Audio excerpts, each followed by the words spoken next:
Hola, ¿cómo están? Buenos días a todos.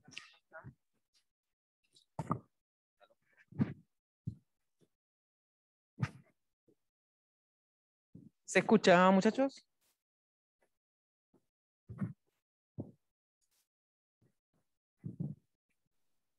Sí.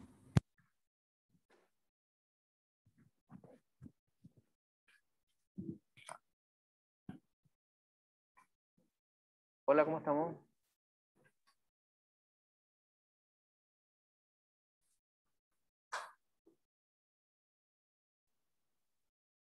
Oye, Seba, Daniela, ¿qué están ustedes? ¿Se escucha bien allá en la casa? ¿Se escucha bien, profe? Profe, todo bien. Perfecto. Vamos a compartir pantalla y comenzamos de inmediato.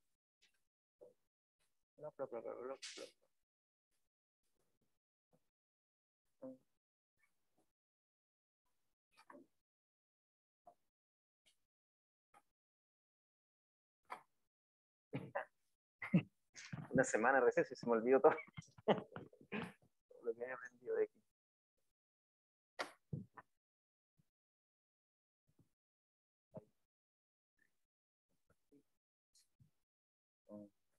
Compartir. Ya, ahora sí, chiquillos, en la casa, ¿ustedes ven la pizarra?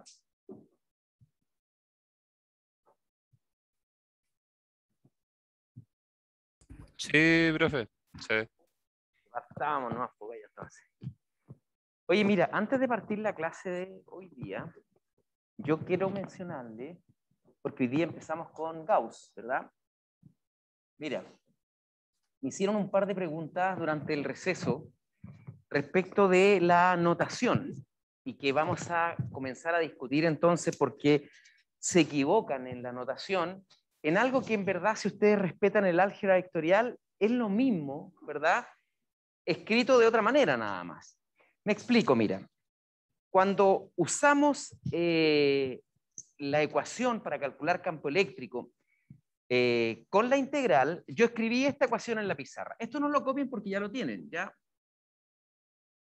La constante 1 sobre 4 pi epsilon 0 también se puede anotar, da lo mismo, de Q R cuadrado R tongo. Esa es la ecuación que nosotros en nuestro curso estamos discutiendo, con la que hemos resuelto un par de ejercicios.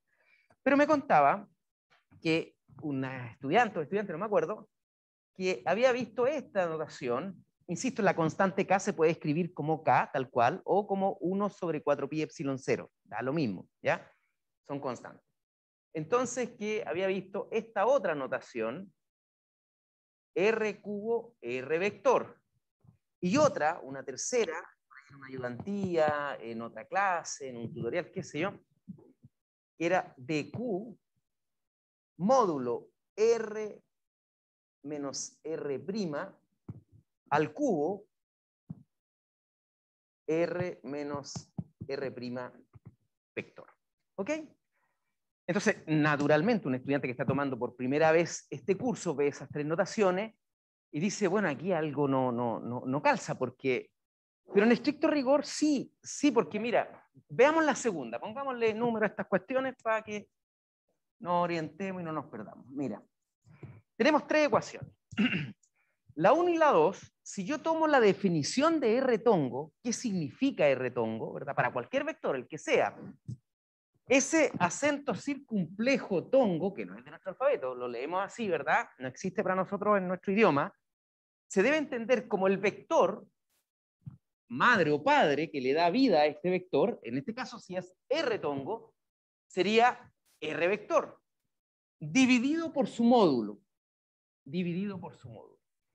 Entonces, si yo pego R tongo en la ecuación, vamos a llamar a la ecuación 1 ecuación León, simplemente porque es la que están viendo conmigo, ¿verdad? Van a obtener inmediatamente la ecuación número 2. Ahí no hay ninguna duda, ¿verdad?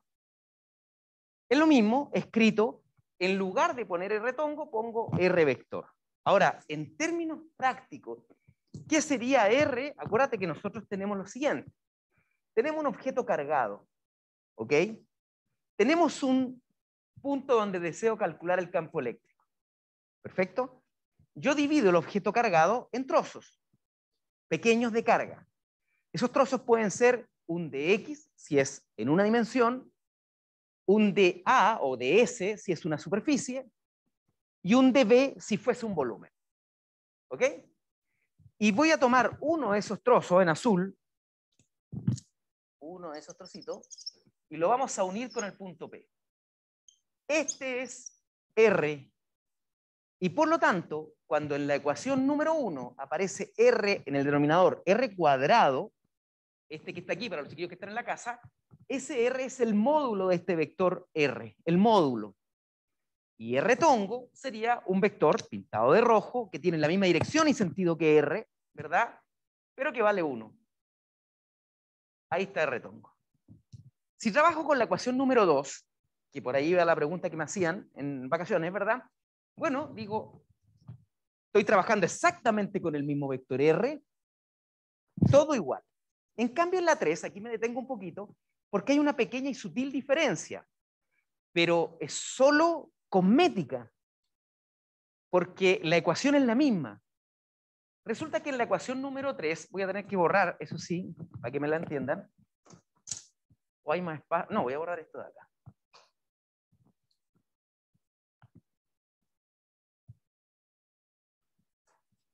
Esto funciona así, mira. Hay un objeto cargado. Hay un punto P donde voy a calcular el campo. Y además hay un sistema de referencia que puede estar centrado en el mismo objeto, puede estar centrado en el punto P, puede tener cualquier tipo además de geometría. Puede ser la geometría esférica, pero en general es los ejes cartesianos, coordenadas cartesianas, X, Y. Entonces en la segunda, digo en la tercera y última ecuación, tú tomas el trozo, el dq, digamos, el dq, y le asocias un vector posición de ese elemento, dq, ¿ok? Y a ese vector se le llama R', como para mencionarle al estudiante que el prima es un vector que barre y se mueve, es variable. Para distinguirlo, en azul, del vector R, que es fijo porque el punto P, mientras dure la integración, nunca se mueve. Van siguiendo la idea, ¿verdad? Entonces, uno dice, bueno, ¿y qué es lo que tengo en la ecuación número 3? Si ustedes se fijan, tengo una resta de vectores. Y ahí tienen que acordarse del álgebra vectorial. ¿Cómo interpreto yo la resta de vectores? R menos R'. ¿Ok? Ese vector es este. R menos R'. Y uno dice, a ver, esto quiere decir lo siguiente, que el R menos R' en rojo pintado equivale a mi R inicial de la ecuación número 1. ¿Estamos de acuerdo? Raya para la suma. En las tres ecuaciones estoy haciendo exactamente lo mismo. Un barrido de un objeto que está cargado y un punto fijo en el espacio que es el punto donde estoy calculando el campo eléctrico. ¿Ok? Sugerencia, pero solo sugerencia, porque además cada profesor lo ve de manera como quiere. Y si alguien dice, profe, ¿por qué usted toma la número 1? Yo lo hago por lo siguiente, a ver si ustedes están de acuerdo conmigo. Yo he buscado como profe, ¿ya? Tratar de vaciar los conocimientos en términos de habilidades que yo adquirí cuando era estudiante universitario. En mis tres carreras, no quiero mostrar el currículum, pero para que me crean, en la licenciatura, en el magíster y en el doctorado. ¿Cómo lo hacía? Trataba de buscar la simpleza. A mí me gusta mucho la armonía, la simpleza de las cosas. Y la ecuación número 1, de las tres posibles, es la más simple de todas. Y es la que yo le transmito a mis estudiantes. Pero si alguien hizo el curso en otro semestre y lo está haciendo por segunda vez, y trabajó más con esta y comprendió más esta y ya se acostumbró con el ayudante, con sus compañeros a estudiar de esta manera, no pasa nada. El ayudante está entrenado para corregir de esta manera y ni hablar del profesor, por supuesto. Y los que son un poco novatos en el curso, sugerencia, tome la 1, pero haga el problema con la 2 y con la 3. Un problema simple, ¿ya? Yo estoy preparando un tutorial que les voy a publicar en el Galaxia Espiral, que es un ejercicio ahora de superficie, porque alcanzamos a ver lineal nomás. Voy a hacer el disco, un disco 2D. Y lo voy a hacer con la 1 y la 3, que son realmente distintas, porque la 2 es un caso particular de la 1. Voy a tomar la integral 1, desarrollo. Voy a tomar la integral 3, desarrollo el mismo ejercicio. ¿Ok? Para que ustedes comparan y tengan dos maneras de ver el asunto. Ya, cerramos el tema. Vámonos a la clase de hoy día. Hoy día vemos ley de Gauss. ¿Dudas, preguntas respecto a esto? ¿Algún comentario? Ok.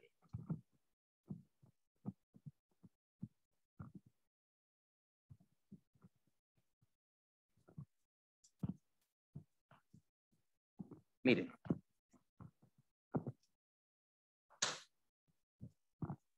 Ley de Gauss. Yo, como siempre, vamos a ir avanzando en el apunte, pero además vamos a ir discutiendo sobre todos los aspectos. En este caso, esto es una ley súper matemática, pero vamos a hacer alguna analogía relativamente simple y la van a comprender, la van a entender y después van a ver el grado de utilidad que le vamos a dar en nuestro curso. Entonces, para un campo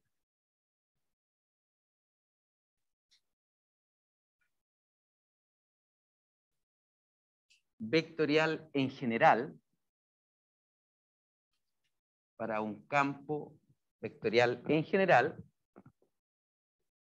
se define dos puntos.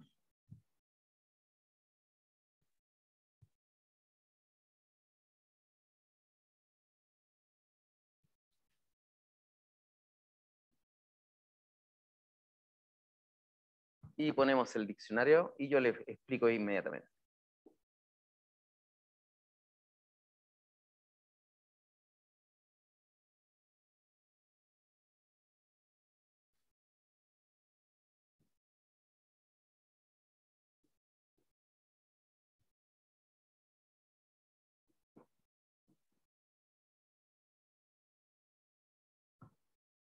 Entonces, vean un segundito la pizarra, por favor. Miren.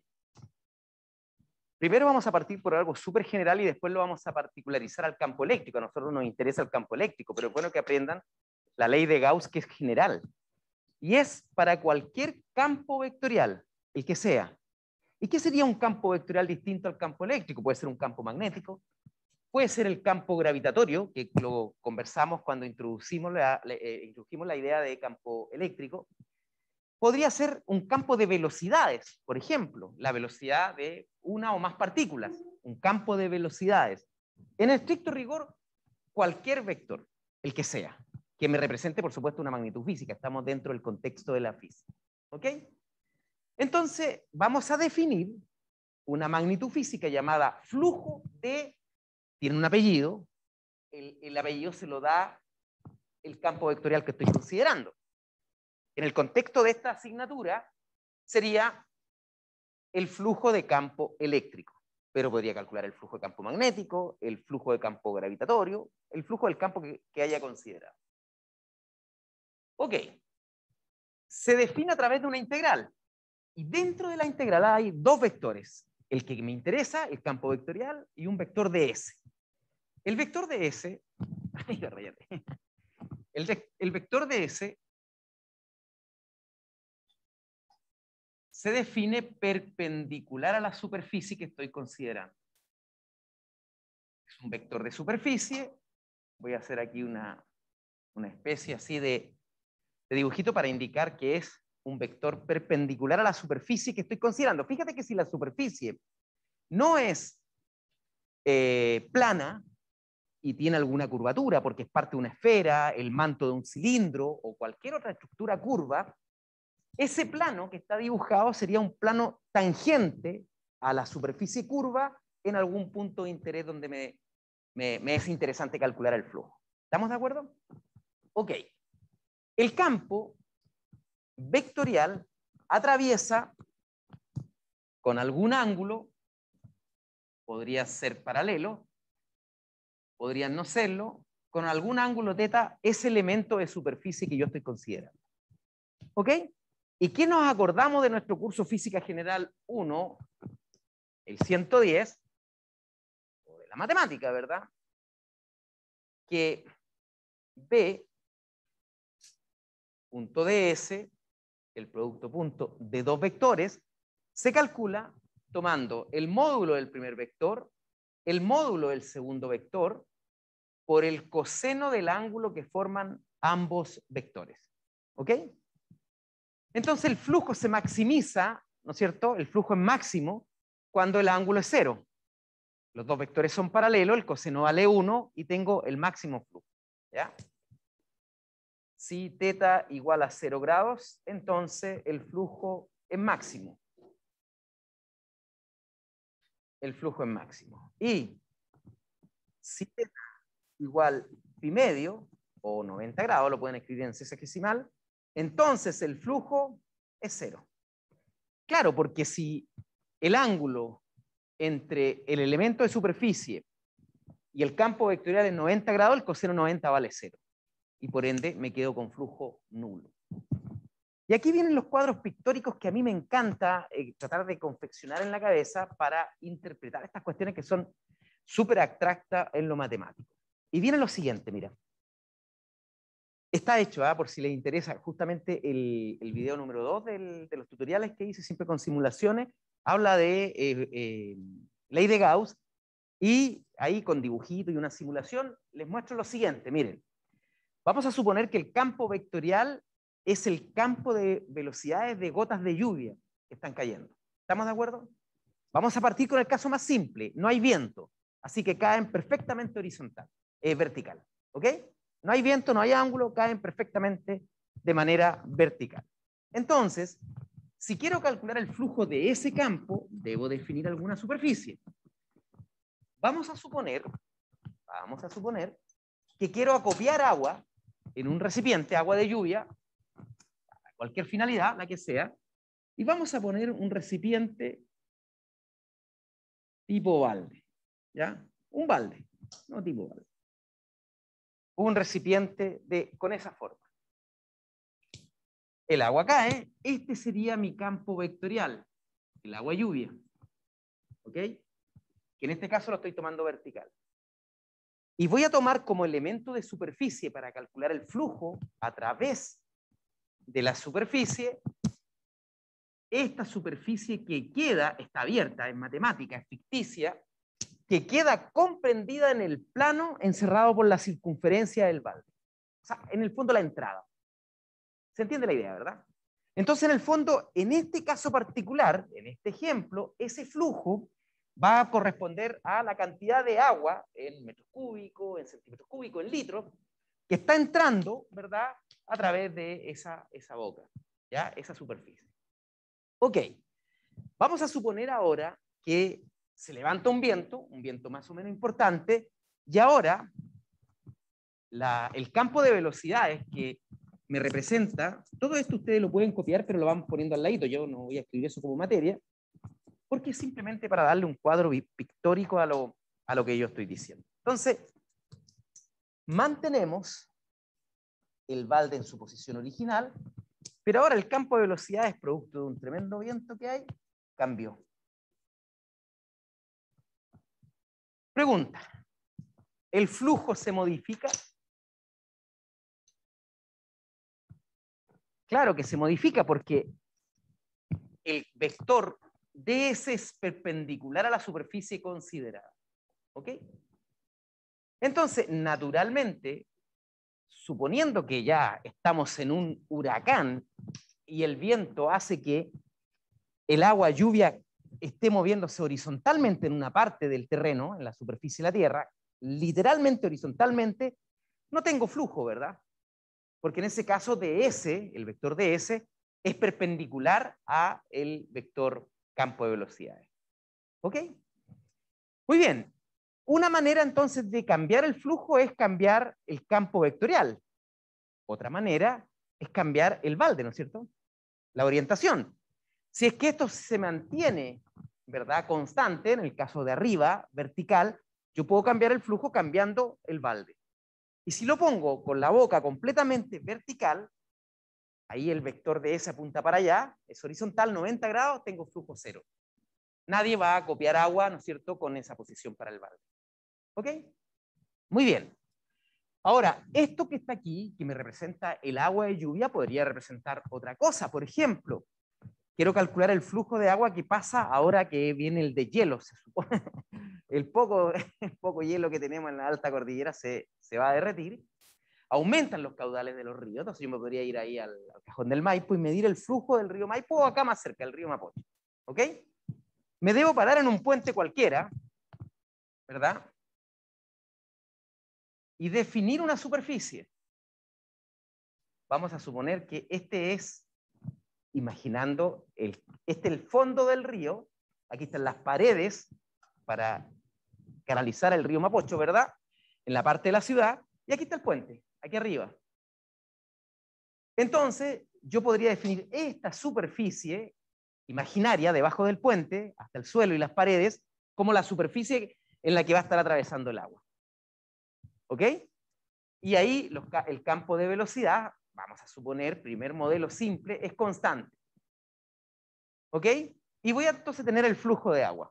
También podría yo definir lo mismo, por ejemplo, ahora que hubo el regreso o la salida masiva de vehículos de Santiago, yo me puedo parar, ¿no es cierto?, en el puente Ciudad de los Valles, allá en el poniente, y decir, a ver cuántos autos están volviendo desde Valparaíso, por la 68. Y tengo el flujo vehicular. 3 ejemplos distintos. Flujo vehicular, flujo de agua lluvia, ¿ok? Y flujo de agua a través del río Mapocho, por ejemplo.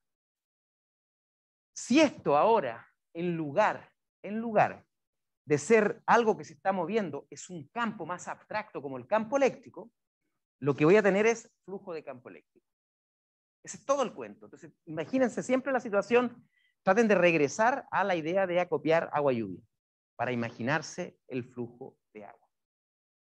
Muy bien, entonces notamos lo siguiente. Ahora sí, ya terminaron las analogías. ¿Qué puedo borrar? Por acá.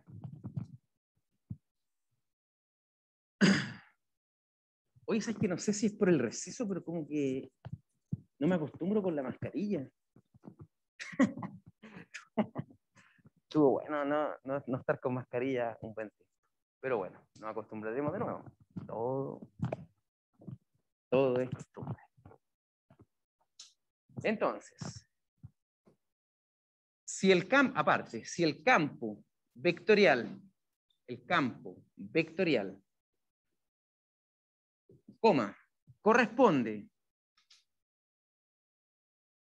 corresponde al campo eléctrico,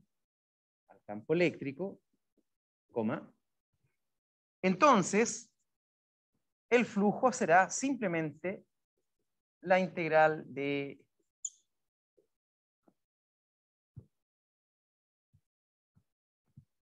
flujo, igual que antes, solo que ahora lo particularizamos, fíjate, lo particularizamos a el campo eléctrico. El producto punto sigue estando, el elemento de superficie sigue estando. Bueno, ¿qué fue lo que descubrió Gauss? ¿Ya? Que en estricto rigor también está escrito para cualquier tipo de campo vectorial. ¿Ya?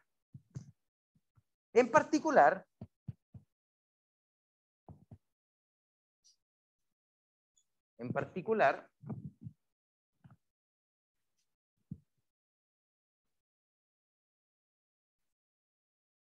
para este campo,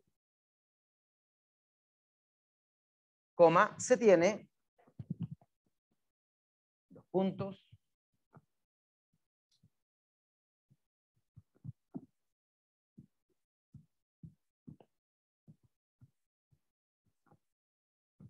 se tiene lo siguiente.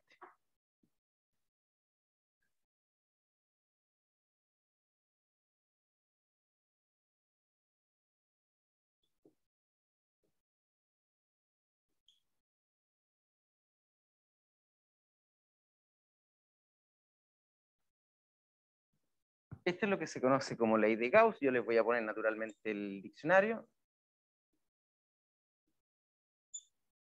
Ley de Gauss. Y anotamos entonces lo que significa cada letra. Ya, primero, esta especie de pelotita que le puse a la integral indica integral cerrada. Más que integral cerrada sería integral sobre una superficie cerrada. Es decir, antes yo les puse el ejemplo del balde, ¿no es cierto? Ese basurero que está ahí me sirve como ejemplo. Esta es la superficie que estoy considerando, la parte de arriba, ¿ok? Esa superficie se considera abierta, no porque esté abierto el balde, porque le puedo poner una tapa y considerar la tapa del balde, ¿ya? Cerrada significa literalmente, como dice el término, cerrada. Les pongo un ejemplo y lo van a entender inmediatamente. Un cubo. Si tomo las 6 caras del cubo como una sola, esa es una superficie cerrada. ¿Estamos de acuerdo? Porque me deja un volumen al interior encerrado completamente. Otro ejemplo de superficie cerrada. La superficie de una esfera. Piensen ustedes en una pelota de tenis, de fútbol, de lo que quieran, ¿verdad? Y consideren solamente la superficie. Adentro tengo un volumen encerrado por aquella superficie. Y está literalmente encerrado. ¿Por qué? Porque hay una superficie cerrada. Y finalmente, estoy pensando en superficies que vamos a trabajar nosotros ahora, la superficie cilíndrica. Imagínense un cilindro, está el manto del cilindro y están las dos tapas. Mientras tenga las dos tapas, la superficie es cerrada. ¿Ok? Ahora, si nos vamos de nuevo al cubo, imagínense una caja cúbica, pero le saco la tapa de arriba, le saco el techo. Esa superficie que me queda, las 5 caras restantes, es una superficie abierta. ¿Estamos de acuerdo? Porque me quedó justamente un espacio por donde puede entrar y salir el aire o cualquier cosa. Si a la esfera yo le hago un corte, ¿verdad? Y la dejo sin superficie, no la tapo, sería una superficie abierta. Y si al cilindro le falta una de las tapas, lo mismo sería una superficie abierta. Entonces, esta integral que está aquí es una superficie, es una integral sobre una superficie cerrada. ¿Ok? Esta que está aquí. Oye, a no confundir, esta es la letra phi del alfabeto griego y esta es una integral cerrada, son cosas distintas, ¿ya? Por favor, para que, claro, ahora mirando la pizarra, como yo hago los palos tan largos del phi, no, pues esto es la letra phi del alfabeto griego, se usa universalmente para el flujo, por eso que yo la uso, ¿ok? Mientras que la de la derecha es una integral cerrada. Y pónganla ahí para no confundir en el diccionario. Por acá. Integral. Pregúntenme nomás, chiquillos, con toda confianza. Sobre una superficie cerrada. Ahora sí. De hecho, tiene límites de integración. Pero vamos a ver que los casos más útiles para nosotros son aquellos en donde yo conozco ya de antemano la superficie. Es decir, si estás integrando un cilindro, tú conoces la superficie del manto del cilindro. Conoces la superficie de la tapa. La tapa es un círculo, pi r cuadrado en la superficie. Entonces uno trata de evitar esas integrales cuyo resultado es conocido. ¿Para qué voy a integrar algo que ya conozco? Entonces nos va a ocurrir lo mismo con el caso de la esfera. La superficie esférica es 4 pi r cuadrado, lo conozco. No lo calculo. ¿Ya? Simplemente lo ocupo. Muy bien, integral sobre una superficie cerrada. Estoy tratando de deducir todo esto y ahora sí las letras, entonces, ¿qué significa cada una? E sería campo eléctrico, por supuesto. Campo eléctrico. El ds es el elemento de superficie. Se llama elemento, pero es un vector de superficie. Pongámosle igual como antes, vector de superficie.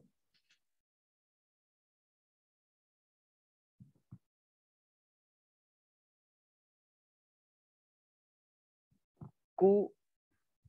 Mira, ese subíndice ENC que aparece tiene que ver con encerrada, ¿ya?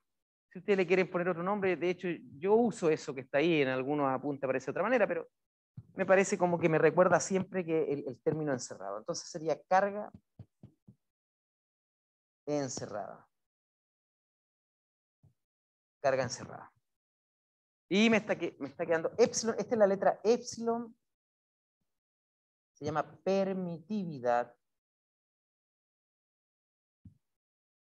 Permitividad del vacío. Permitividad del vacío. Aquí tengo que detenerme unos 2 minutos para explicarle lo siguiente, que van a empezar a aparecer en los apuntes, en las tareas, qué sé yo. ¿Qué es lo siguiente? Mira.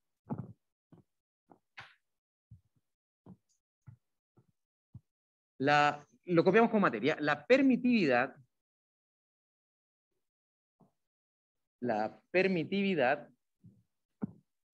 se relaciona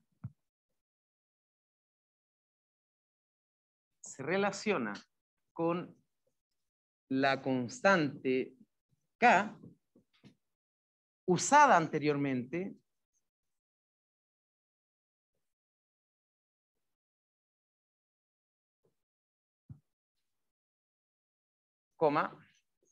a través de los puntos, la constante K es 1 sobre 4 pi epsilon 0. ¿Ok? O sea, si alguien ya está preguntando, ¿por qué, profe, partió con una constante y ahora nos saltamos a otra?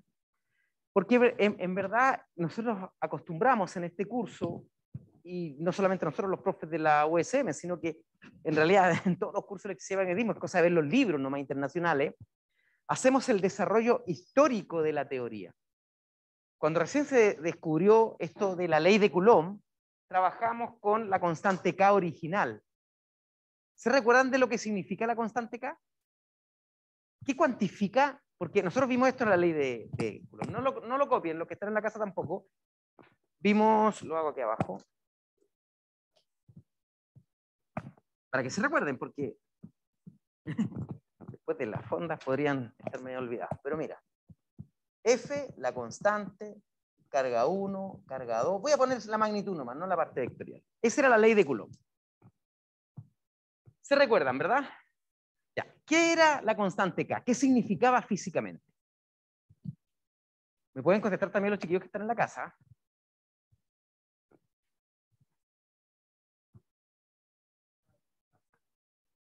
Muy bien, está relacionado con el medio donde están las cargas. Excelente. ¿Y qué información entregaba respecto a ese medio?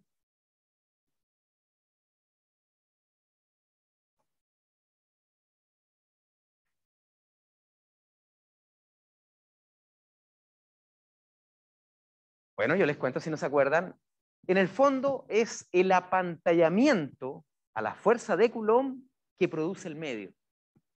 No es lo mismo tener dos pelotas de Plumavit cargadas en el aire que adentro de una piscina, por ejemplo. ¿Se recuerdan? ¿Por qué? Porque adentro de una piscina tengo un medio más denso que es el agua. Hay más carga eléctrica en el fondo. Y esas cargas tienen que ver con eso. Imagínense ustedes dos electrones dentro de nuestro cuerpo, o dos protones, qué sé yo. En cualquier caso, las cargas interaccionan entre ellas, pero están apantalladas por el medio. Entonces dijimos, mientras no se diga lo contrario, siempre vamos a considerar a las dos cargas metidas en el vacío o en el aire. ¿Por qué hacemos como equivalente el vacío con el aire? Porque la constante en ambos medios, vacío y aire, vale lo mismo. Tenía un valor aproximado de 9 por 10 elevado a 9 newton por metro cuadrado partido por Coulomb cuadrado, en el sistema internacional de medidas. Bueno, tiempo después, mucho tiempo después, justamente con Gauss, con el señor Gauss, nos dimos cuenta que esta constante se podía escribir normalizándola con el factor 4pi que nos va a acompañar en todas las ecuaciones de este curso, hasta llegar a las ecuaciones de Maxwell. Y aparece entonces esto que es más físico, que se llama permitividad del vacío, que es el recíproco de esta constante de apantallamiento. ¿Ok? Bueno, de aquí ustedes pueden despejar epsilon 0 en función de K, multiplicar por 4pi, dividir y sacan el valor de la constante epsilon 0, pero está en el Serway, está en el Sears-Szymanski, así que está, no pasa nada. Y casi nunca la ocupamos numéricamente, en verdad. Siempre dejamos los resultados expresados en función de esta constante. Muy bien, la ley de Gauss se expresa así. Alguien podrá decir, oye, profe, ¿lo pude haber escrito en función de K? Sí, claro. Epsilon 0 lo despejas de acá, lo reemplazas aquí y te queda todo en función de K. ¿Ok? Pero no tiene ningún sentido porque vas a ir arrastrando un factor 4pi que después molesto, por eso que lo hacemos en este minuto. Muy bien, les repito el diccionario. E, campo eléctrico, ds es un vector de superficie, QENC sería la carga encerrada. Tal vez deberíamos agregar aquí encerrada. ¿Por quién? Por la superficie. Si volvemos al ejemplo de la esfera, si mi superficie, que estoy considerando la superficie esférica, serían las cargas encerradas al interior de la esfera. si fuera un balde de forma cilíndrica, lo que tengo encerrado por el cilindro o en la caja cúbica. ¿Estamos de acuerdo? Muy bien, entonces, fíjate en esto, mira. Resulta que esta ley, la ley de Gauss, es bastante universal. Tiene que ver con lo siguiente, mira, siempre yo tomo analogías con fluidos porque es fácil que lo comprendamos. Todos alguna vez, o la mayoría, hemos regado el jardín, entendemos el concepto de la tubería. Entonces, imagina que yo tengo una tubería que tiene esta forma. Es delgada al inicio, o independiente si es al inicio o al final, y después se ensancha, así. Vamos a poner al revés el flujo. Al inicio es más ancha y después el diámetro disminuye. Aquí están entrando 20 litros por segundo, por poner un número nomás, de agua. Pregunta, ¿cuánto sale por aquí? De agua. 20 litros por segundo están entrando por el lado derecho. ¿Cuánta cantidad de agua está saliendo por el lado izquierdo que tiene un diámetro de salida menor?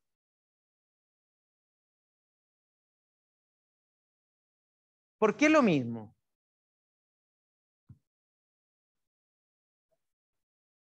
¿Pero por qué lo mismo? ¿De dónde sacan que sale lo mismo?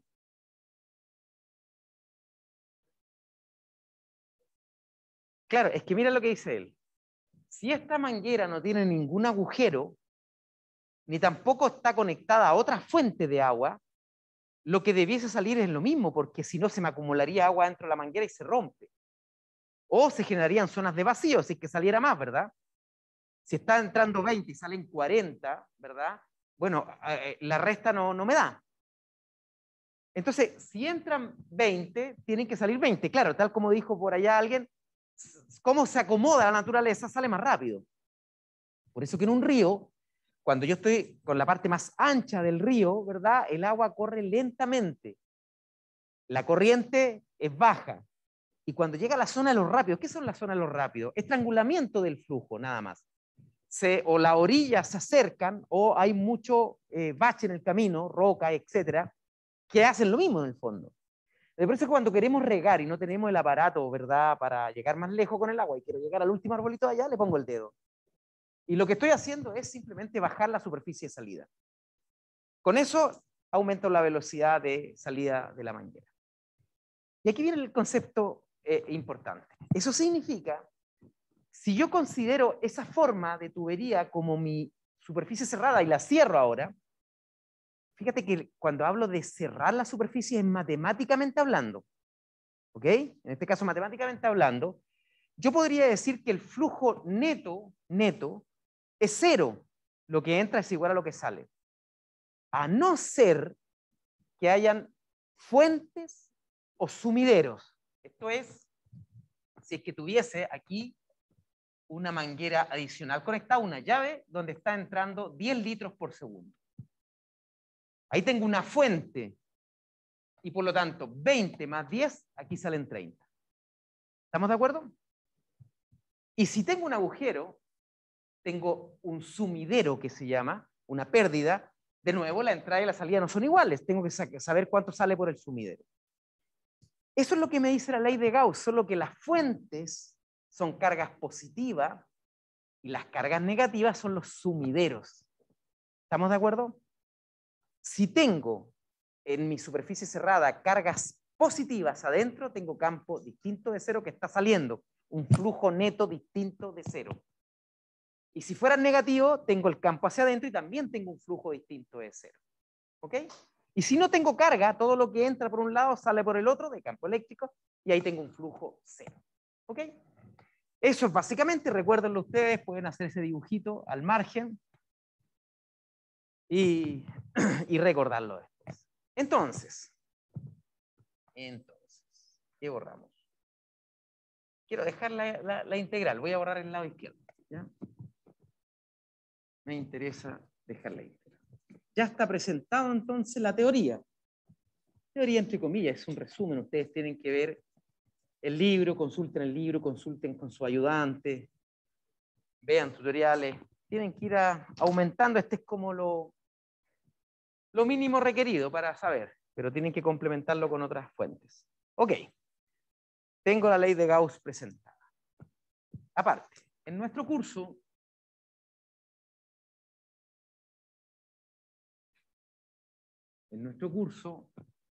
usaremos esta ley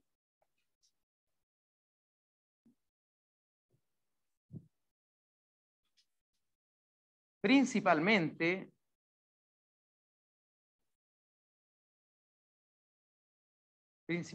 para calcular campo eléctrico.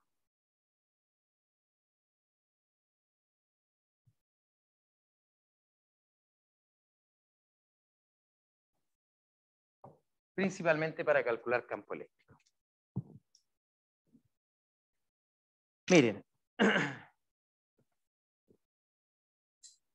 se lo explico primero y después vamos a ver un ejemplo sencillo y después vamos a ir, como siempre, complejizando nuestra discusión para llegar a problemas tipo prueba, tipo certamen. Fíjate que si yo quiero definir una superficie cerrada, esa superficie es matemática y de ahora en adelante se va a llamar superficie gaussiana. Si ustedes quieren usar el código de colores que uso yo siempre voy a usar el color rojo para dibujar la superficie gaussiana y no confundir con otra superficie real. Eso es lo primero. Después, si yo defino una superficie, soy lo suficientemente astuto para definir una superficie tal que en esa superficie el campo siempre sea el mismo, sea constante, yo puedo sacarlo de la integral. Y si conozco además la superficie, ¿verdad que los chiquillos no ven ahí? Si este campo es constante, lo saco de la integral. Si además conozco la superficie, me queda solamente integral de la superficie, la conozco porque es una esfera, por ejemplo, o es el manto de un cilindro, o es la superficie de un cubo, el lado izquierdo lo conocí. Y despejo el campo eléctrico en función de la carga encerrada. Lo único que debo saber es cuánto vale la carga encerrada. Esta técnica es tremendamente útil para aquellos problemas donde la integral que aprendimos antes del receso es tremendamente complicada de atacar. Es muy compleja por la geometría, por la cantidad de dimensiones que tiene, etc. Entonces, vamos al caso número 1. Caso 1, y volvemos de nuevo a la simetría. Todo es problema de simetría. Simetría esférica.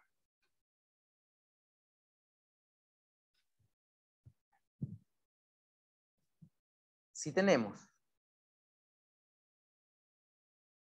una distribución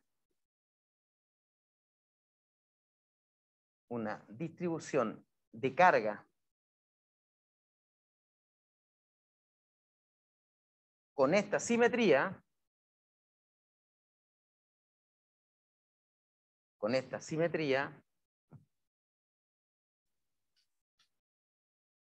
debemos usar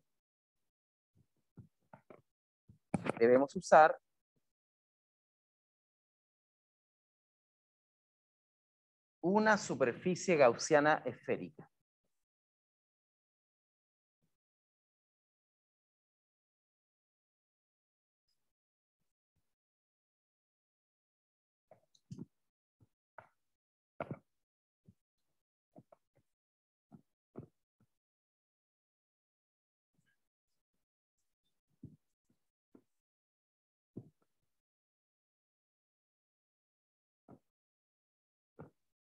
Mira, no recuerdo si antes del receso alcanzamos a hablar del sistema de posicionamiento global en la Tierra en coordenadas esféricas, para no repetir la misma explicación, pero con esto van a entender lo que significa superficie esférica. ¿Cuándo puedo aplicar el concepto de simetría esférica? Miren, esto no lo copien, no es necesario, pero que quiero que estén muy, muy atentos en la casa y acá mirando la pizarra para no perderse esta explicación. Vamos a suponer que esto me representa la Tierra. Y voy a poner, quiero ubicarme en la Tierra. Ustedes comprenderán que si yo me quiero ubicar en Santiago de Chile, Santiago es parte de la superficie esférica de la Tierra. Vamos a suponer que la Tierra es una esfera perfecta. No tiene rugosidades, cosa que no es cierto. Tiene montañas, tiene valles, es rugosa y además está un poquito achatada en los polos. Pero para nuestra explicación la tomamos como una esfera perfecta.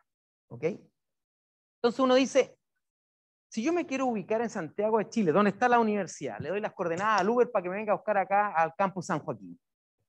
No tengo que darle la latitud y la longitud, ¿no es cierto? ¿Por qué no tengo que darle eso si yo pudiese?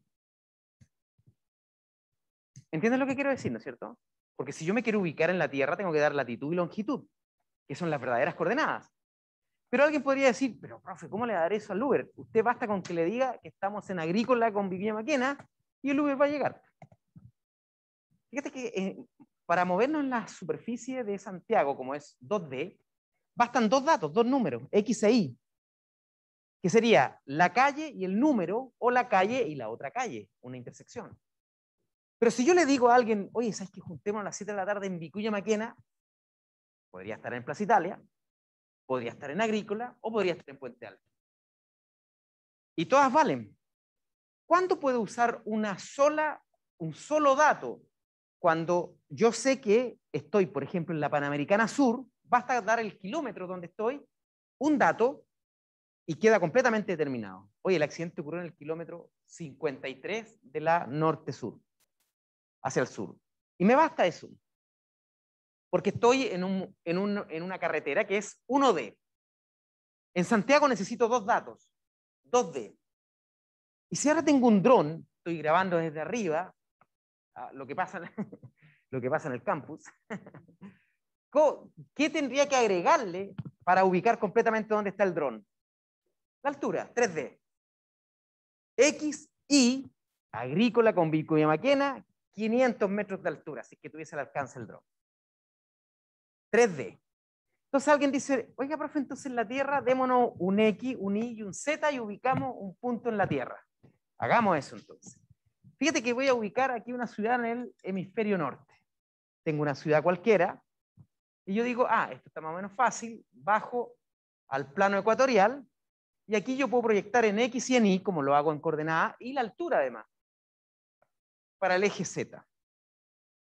Solo que la simetría que tiene la Tierra no hace aconsejable ubicar un punto X, Y, Z con coordenadas rectangulares. Porque la Tierra es esférica.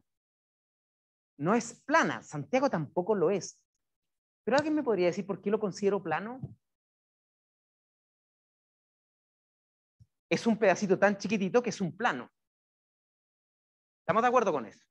Entonces, aquí ya no puedo, si quiero considerar dónde está Nueva York, dónde está Santiago de Chile, dónde está Madrid, ya no puedo considerar que estoy en un plano.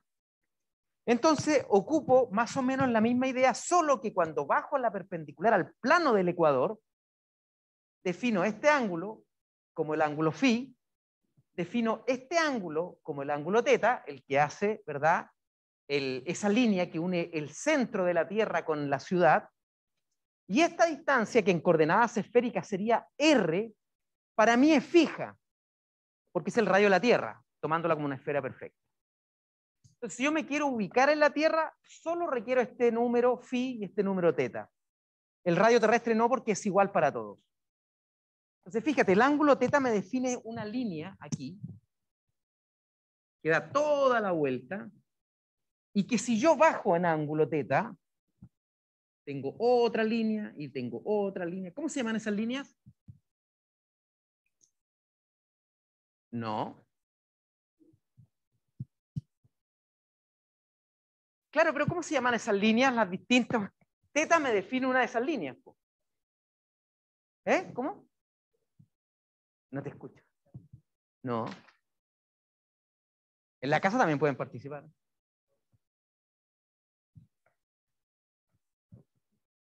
¿En qué paralelo estamos nosotros en este curso? 201. ¿Cómo se llaman esas líneas? Paralelos. Esos son los famosos paralelos. Y Santiago está ubicado en un paralelo, que no es otra cosa que el ángulo θ. Solo que a diferencia de los físicos, el ángulo θ no se toma cero arriba, como lo haríamos los físicos. El cero del ángulo θ se toma en el plano del ecuador. Y se empieza a medir para arriba como ángulos norte y para abajo como ángulos sur. De tal manera que si estoy justo en el polo norte, estoy en 90 norte. Y si me voy al polo sur, estoy en 90 sur. Y si estoy en Quito, estoy en el paralelo 0. ¿Hasta ahí cómo vamos? Esto les va a servir, chiquillos, para comprender, si no es una clase de geografía, ¿ya? Pero es importante que manejen estos conceptos. Después tengo este ángulo phi de abajo, me define una línea que parte en el polo norte, pasa por la ciudad que estoy considerando y llega al polo sur. Si muevo el ángulo phi, voy a tener otra de estas líneas, pero que se intersectan en los polos. Estoy haciendo entonces un mallado, no sé si se dan cuenta de lo que estoy haciendo. Estos ya no pueden ser paralelos porque no son líneas paralelas, ¿verdad? Estos sí lo dijeron bien delante. ¿Cómo se llaman? Meridiano. Eso sí, necesito un eje X para definir la referencia. ¿Dónde está el eje X de los meridianos?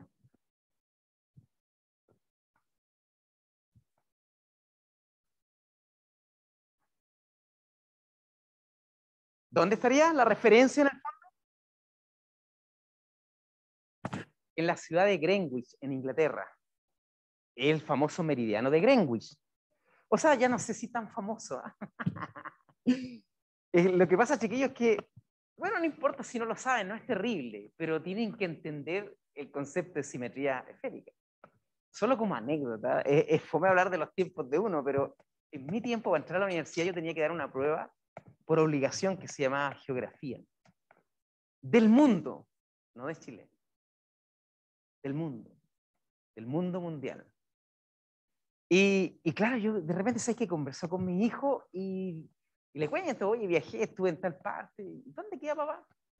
Como que quedo como plop.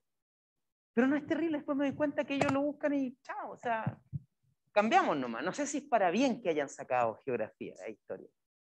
A lo mejor sí, po. No sé qué va a durar el tiempo, no creo que volvamos atrás a que los obliguemos a los estudiantes universitarios que todos sepan geografía. Tal vez sí. No sé. Lo dejamos para los filósofos de la educación. Ya, tenemos los meridianos, ¿verdad? Entonces un punto cualquiera, en estricto rigor, tiene 3 números. Si estoy trabajando en la sala de clase y quiero dar la ubicación de un mosquito que anda dando vuelta, yo necesito los números X, Y y Z porque estoy en el espacio. Vamos a suponer que ese es el eje X, esta línea que está aquí, allá para allá el eje Y y allá está el eje Z. Y doy la ubicación de cualquiera de ustedes, tomándolo como partícula, un mosquito, lo que sea. Pero si estoy en la Tierra, estoy con otro tipo de coordenadas, me cambio de coordenadas. La distancia al centro es R, phi y teta, latitud y longitud. Latitud paralelo, longitud los meridianos. ¿Ok? Ah, me olvidé decir Greenwich, oeste y este. Longitud este, longitud oeste, dependiendo si estoy al este o al oeste de Greenwich. Ok. Solo que en la Tierra, este numerito no lo utilizo porque todos estamos con la misma distancia porque estamos en la superficie de la Tierra. A medida que me voy alejando en una nave espacial, debo considerar ese R. ¿Ok? Ahora alguien dice, bueno, y profe, ¿qué tanto color? ¿Qué pasa con la simetría esférica? Po? Y aquí viene lo importante, funciones matemáticas. Si yo escribo esta función matemática f de x e y, x cuadrado menos y cuadrado, debo decir que esta función está en coordenadas rectangulares porque depende de x y de y. ¿Estamos de acuerdo? Y está definida en el plano porque no aparece z. ¿Ok? Ahora puedo tener otra función que depende de r, de teta y de phi. Ah, digo, esa es una función definida en coordenadas esféricas porque tiene latitud, tiene longitud y tiene radio.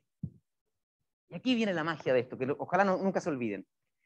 Si en la función que estás estudiando no aparece teta y no aparece phi, y solo la función depende de r, eso implica que estás en un problema con simetría esférica. No importa la latitud o longitud de donde tú te encuentres, siempre esa función vale lo mismo, depende solamente del radio. ¿Ok? El mejor ejemplo, la gravedad. Si alguien dice, profe, la gravedad en magnitud, ¿depende de la longitud y latitud? No. Tú estás en Buenos Aires, tienes la misma gravedad que en Santiago de Chile, que en Punta Arenas, que en Atacama. Sin embargo, si vas subiendo, estás a 5.000 metros, 15.000 metros, 25.000, 50.000 metros de altura, la gravedad empieza a disminuir. Solo depende de la distancia al centro de la Tierra. pero no de la longitud y latitud. ¿Estamos de acuerdo? Muy bien, yo no sé cómo van a resumir todo lo que acabo de decir, tal vez en la última parte, escriban eso y pongan que, yo lo ayudo un poco, cuando f, una función cualquiera, depende de las tres variables esféricas, no hay simetría esférica. Ya nosotros hablamos, hicimos un pequeño tratado de lo que eran las esféricas, el concepto de simetría. En cambio, si f depende solamente del radio, simetría esférica. Entonces ahora ustedes cuando estén preparando su certamen número 1 y empiecen a revisar los certámenes antiguos, las tareas, y vean una función que solo depende de R, simetría esférica. Caso número 1 del que el profesor va a tratar. ¿Ok? Muy bien, entonces dijimos, después de esa explicación de lo que significa la simetría esférica, caso número 1, simetría esférica. Si tenemos una distribución de carga con esta simetría, debemos usar una superficie gaussiana que también es una esfera. ¿Ok? ¿Y qué es lo que va a ocurrir? Eso sí, la superficie gaussiana, que siempre voy a pintar de rojo, tiene que ser concéntrica con la distribución de carga. Entonces imagina tú que tienes un objeto esférico cargado, una pelota de plumavit o una carga puntual, también cumple, ¿ya? Entonces, tienes un objeto cargado, físico. Ah, no, lo voy a hacer de otro color.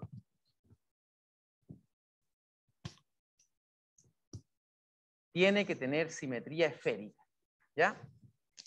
Vas a envolver este objeto, también lo puedes tomar por dentro, ¿ah? No tiene por qué envolverlo, podría estar una fracción nomás envuelta, con una superficie gaussiana que estoy pintando de rojo, de un radio variable cualquiera R. ¿Ok? Entonces, si la distribución de carga no tiene en sus componentes el ángulo θ y el ángulo φ, está distribuida de manera uniforme, eso implica que el campo es radial. En cualquier punto de esta superficie gaussiana, el campo está en la dirección de la línea central, del punto central, digo, y en la dirección del radio. Me paro en otra parte, me paro acá. El campo ahora apunta así. Me paro en esta posición. El campo apunta así. El campo va a apuntar entonces de manera radial, así se llama, radial, porque son, imagínate, rayos que están saliendo del centro de la carga. ¿Ok? Y el elemento de S siempre en una superficie cerrada sale, siempre apunta hacia afuera de la superficie. Y es perpendicular a la superficie, entonces uno dice, ah, en todas partes el elemento de superficie es paralelo al campo. Entonces, en toda, esto lo copian, ¿eh? En toda, después del dibujo, en toda la superficie gaussiana,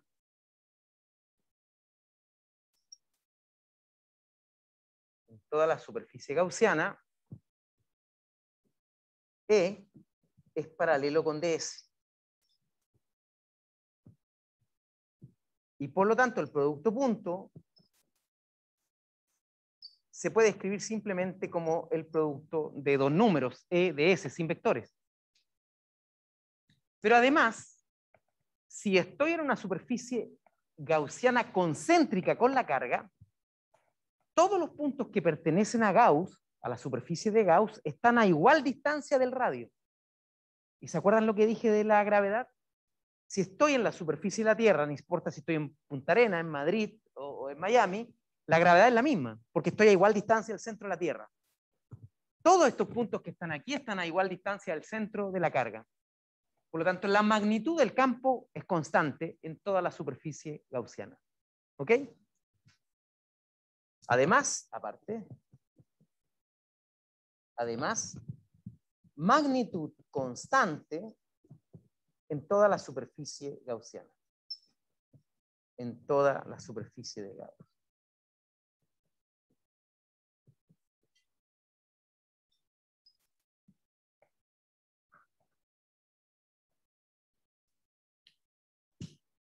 Ok. Y esto tiene una consecuencia tremendamente relevante para nuestro cálculo, porque copio de nuevo el teorema o la ley. Tengo que E punto de S es igual a la carga encerrada partido por epsilon 0. Pero yo estoy diciendo con el paso número 1 que escribí a la derecha que este producto punto lo puedo escribir como E de S, sin vectores. ¿Ok? Y además estoy diciendo que el campo es constante. ¿Qué pasa con las constantes metidas en una integral? Las sacamos.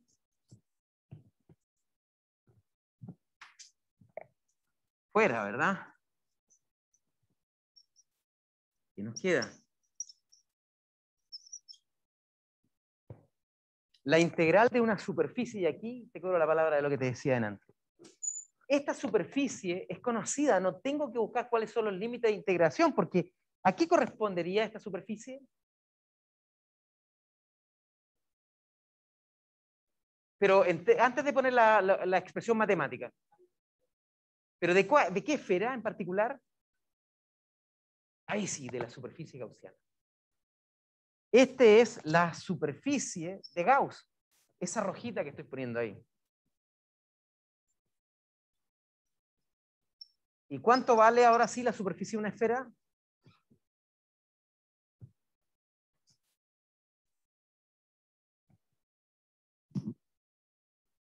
Ahí sí, 4pi r cuadrado. Pero ¿qué r? El r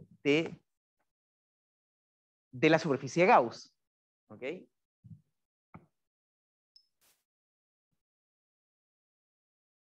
Despejemos el campo. Despejemos el campo. Entonces, de ahora en adelante, cada vez que encuentren una distribución esférica, el campo siempre vale lo mismo, no tienen que integrarlo.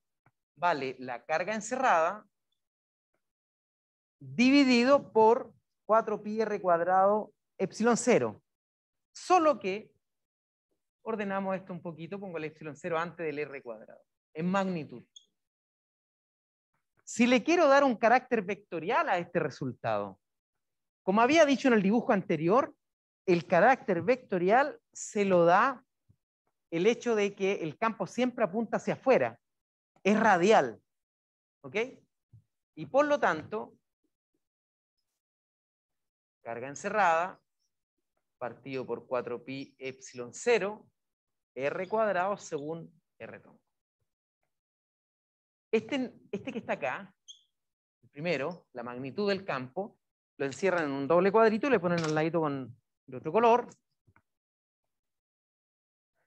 Le ponen campo en magnitud o magnitud del campo, mejor.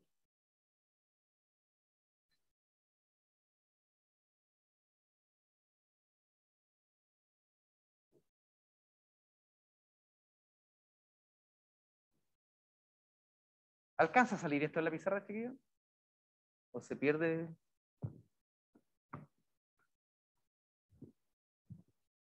Magnitud del campo con simetría. Mejor completemos la palabra, si no quiero simetría. Con simetría esférica. ¿Ok? O sea, mira, moraleja, ¿qué aprendimos en esta clase? Estuvo larga, estuvo densa, estuvo abstracta, pero necesaria, porque de ahora en adelante nos vamos por un tubo haciendo solamente aplicaciones.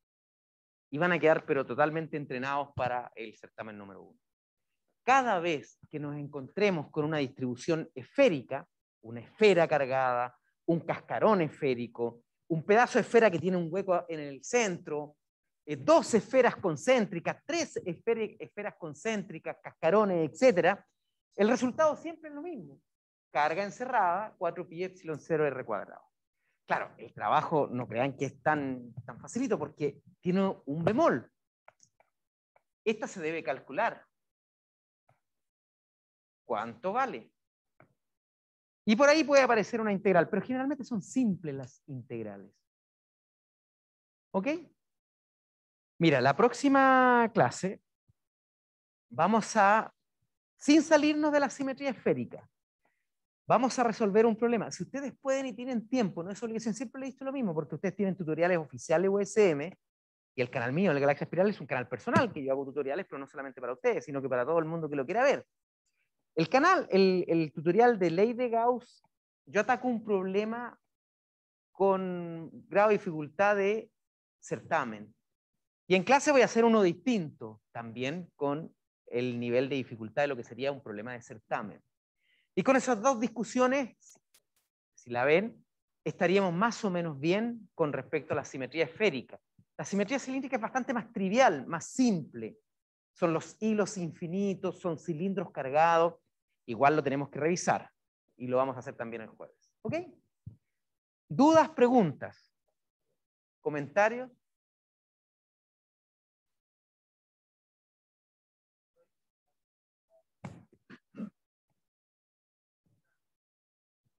Oye, me preguntan acá en la sala de clases si existe la posibilidad de que el campo apunte hacia adentro. Sí, pero no te tienes que preocupar.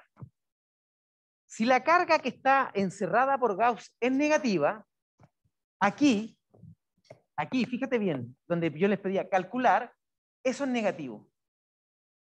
Y naturalmente te va a quedar como resultado cuando lo pases aquí abajo, aquí cuando ya lo calcules, menos R tongo.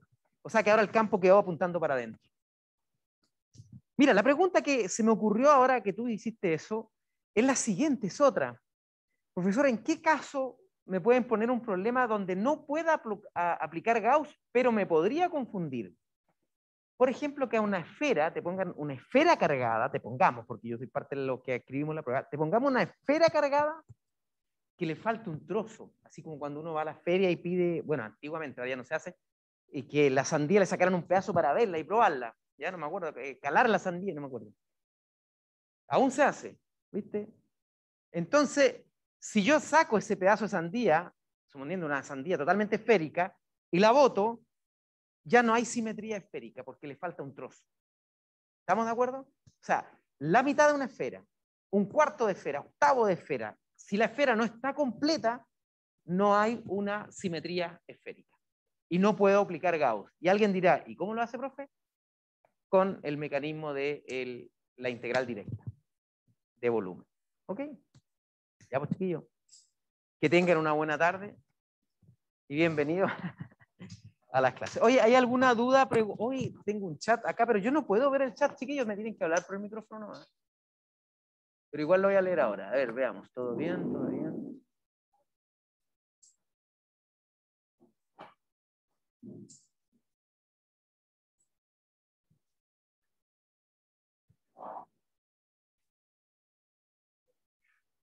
Ya. Chao, chiquillos, para todos los que están en la casa, los que participaron activamente, el Javier, la Daniela, el Sebastián. Nos vemos, profe. Nos vemos.